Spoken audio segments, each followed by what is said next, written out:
पूरी दुनिया की नजरें इस वक्त रूस यूक्रेन जंग के निष्कर्ष पर टिकी हुई हैं और दुनिया के नए शांति दूत बनने और नोबेल शांति पुरस्कार की चाह रखने वाले अमेरिकी राष्ट्रपति डोनाल्ड ट्रंप दोनों देशों के बीच मध्यस्थता की लगातार कोशिशों में लगे हुए हैं, जिसके चलते ट्रंप ने 18 अगस्त को यूक्रेन के राष्ट्रपति वोलोदिमीर ज़ेलेंस्की और यूरोपियाई नेताओं के साथ व्हाइट हाउस में अहम बैठक की थी। लेकिन बैठक के दौरान अपने एक फैसले से ट्रंप ने पूरी दुनिया को एक बार फिर चौंका दिया।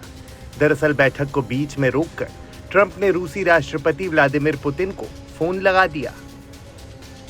बैठक के बाद ट्रंप ने बताया कि जल्द ही वो एक त्रिपक्षीय बैठक आयोजित करेंगे, जिसमें पहले पुतिन और ज़ेलेंस्की आमने सामने बैठेंगे और फिर इसके बाद ट्रंप दोनों राष्ट्र अध्यक्षों के साथ त्रिपक्षीय बैठक में शामिल होंगे। हालांकि अब तक इस संभावित बैठक की तारीख या स्थान का ऐलान नहीं किया गया है। युद्ध विराम के लिए लगातार हो रही बैठकें। 15 अगस्त को अलास्का में हुई थी पुतिन और ट्रंप की बैठक। 18 अगस्त को यूरोपियाई देशों के नेताओं और ट्रंप की हुई मुलाकात। बैठक में राष्ट्रपति ज़ेलेंस्की भी थे शामिल। बैठक के बीच में ट्रंप ने पुतिन से की फोन पर बात। 40 मिनट तक चली दोनों की बातचीत।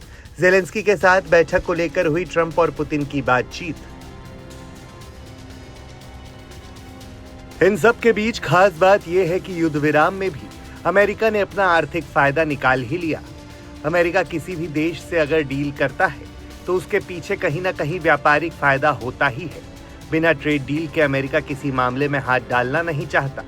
खाड़ी देशों से लेकर युद्धग्रस्त यूक्रेन तक डोनाल्ड ट्रंप हर जगह अपना फायदा ढूंढ ही लेते हैं। दरअसल यूक्रेन ने अमेरिका से $100 अरब मूल्य के हथियार खरीदने का प्रस्ताव रखा है। इस खरीदारी का वित्तीय बोझ यूरोपियाई सहयोगियों को उठाना होगा।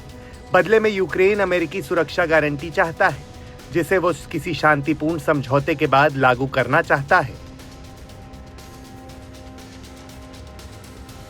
युद्ध विराम से अमेरिका को करोड़ों का फायदा। यूक्रेन खरीदेगा $100 अरब के हथियार। बदले में अमेरिका से सिक्योरिटी गारंटी चाहता है यूक्रेन। इस खरीद का वित्तीय बोझ यूरोपियाई देश उठाएंगे। त्रिपक्षीय वार्ता के बाद हो सकती है डील। वहीं दूसरी ओर इस युद्ध विराम ने रूस के लिए विन विन सिचुएशन बना दी है। दरअसल दोनों देशों के बीच युद्ध विराम भी रूस की शर्तों पर ही हो रहा है।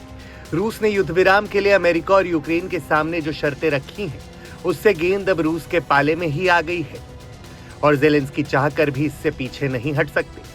बता दें कि दोनों देशों के बीच जिन मुद्दों को लेकर आज से करीबन 3 साल पहले ये युद्ध रूस ने शुरू किया था, आज उन्हीं मुद्दों पर युद्ध विराम की बात आकर रुक गई है।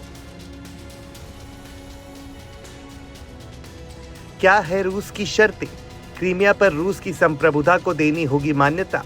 अमेरिका को हटाने होंगे रूस पर लगे अंतर्राष्ट्रीय प्रतिबंध। यूक्रेन कभी भी नहीं बनेगा नाटो का सदस्य। यूक्रेन में रूसी भाषा को देना होगा आधिकारिक दर्जा। रूसी रूढ़िवादी चर्च को कार्रवाई की होगी स्वतंत्रता। बता दें कि यूक्रेन युद्ध फरवरी 2022 में रूसी हमले के साथ शुरू हुआ था। इस जंग में अब तक लाखों लोगों को मजबूरन अपनी जगह छोड़नी पड़ी और हजारों की जान जा चुकी है।